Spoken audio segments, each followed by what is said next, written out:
Today we're going to try to make the world's biggest smoke-filled bubbles.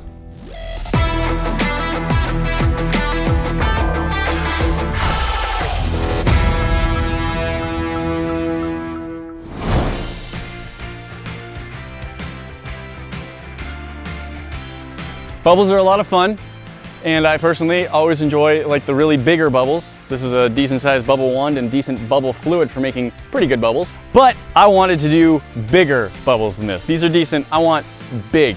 Now fortunately, over at NightHawkInLight, they have a couple of videos on making giant bubbles, and we are going to be following along with their basic design on giant bubble making with both the bubble wand and the bubble fluid.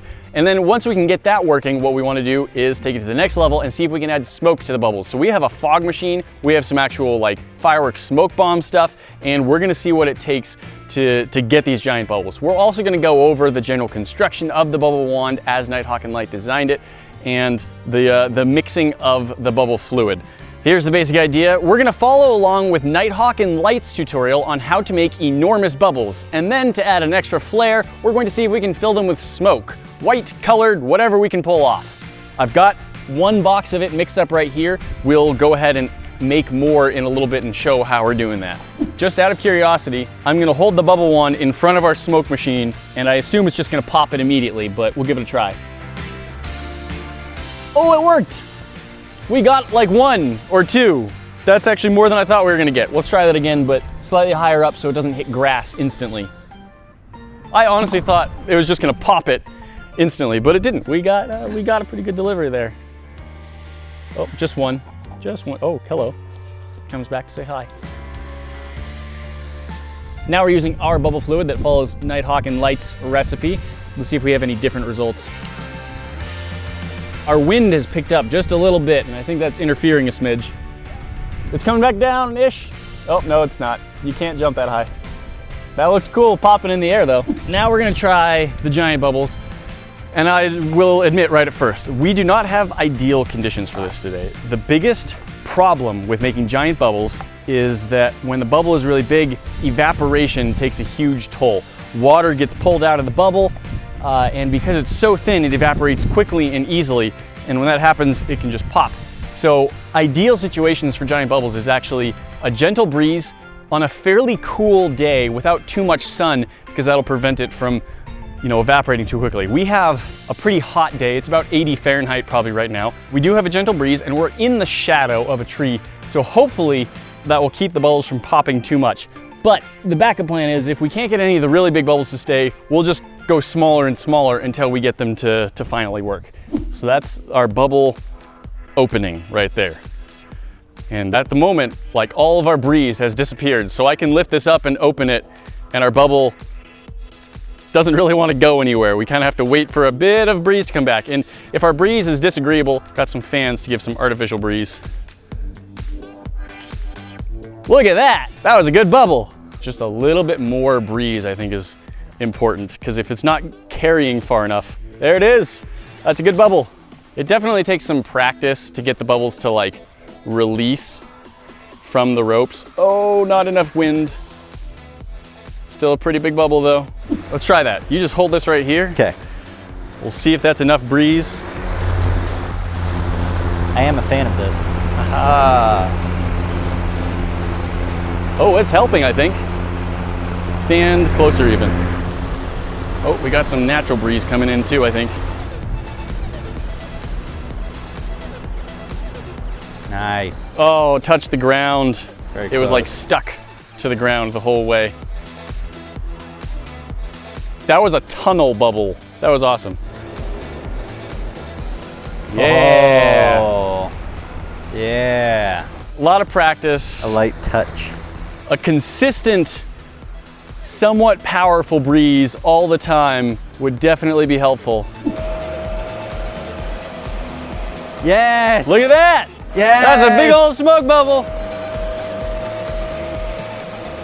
Ah. I do think that the smoke is like bad for it. Probably. I mean, So I'm guessing it's breaking surface tension or something. Yeah. Oh. There's a little bit in there. Yeah. We got some, Nice. we got some.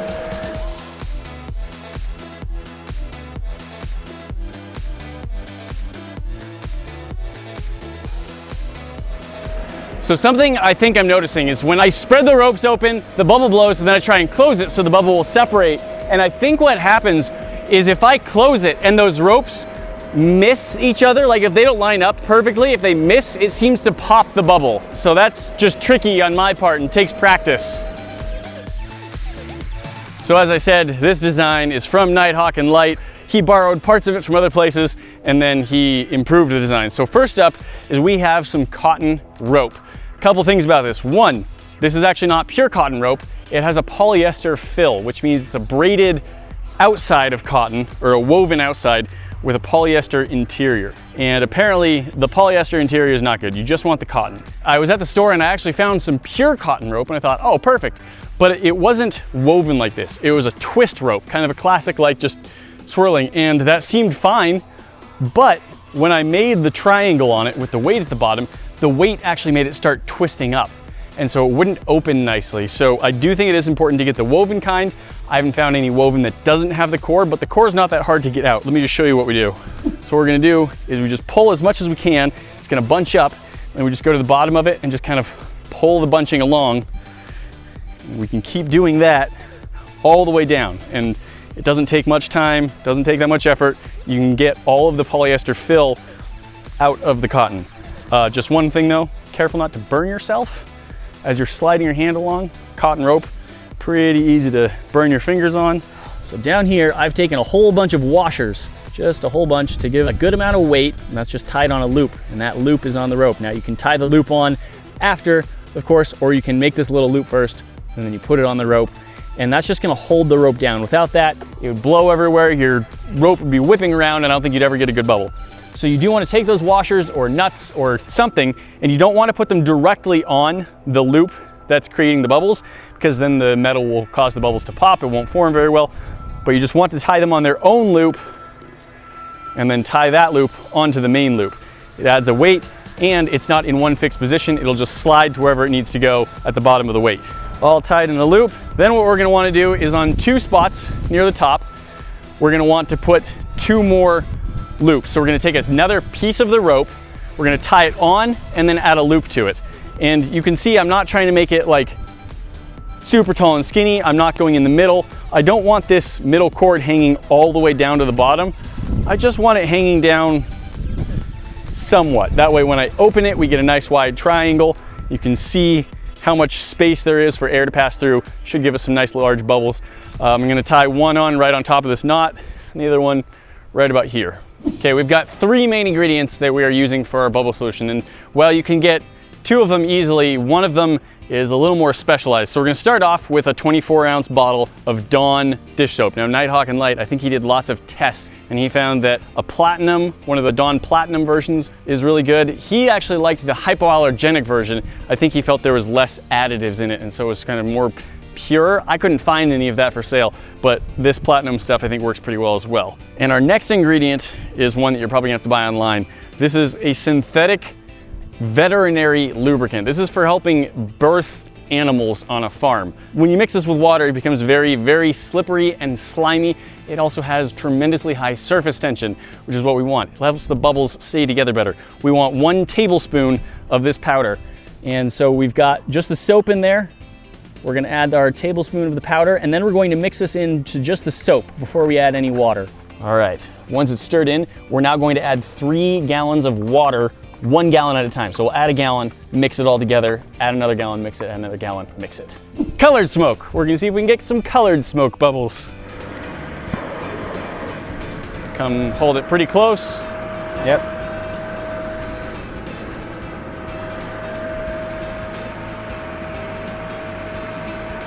Ah.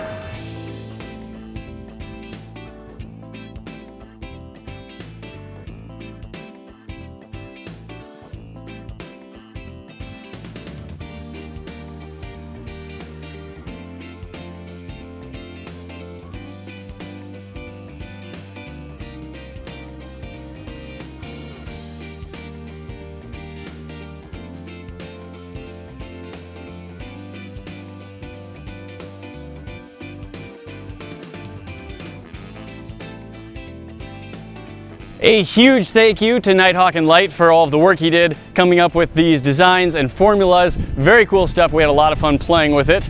And now we can make giant sideways bubbles. It depends on where the wind's going, really. Guys, that is it for today, but we've always got new cool stuff going on. Go ahead and hit that button right there to subscribe so you never miss a cool video, and we'll see you in the next one. Talk to you then.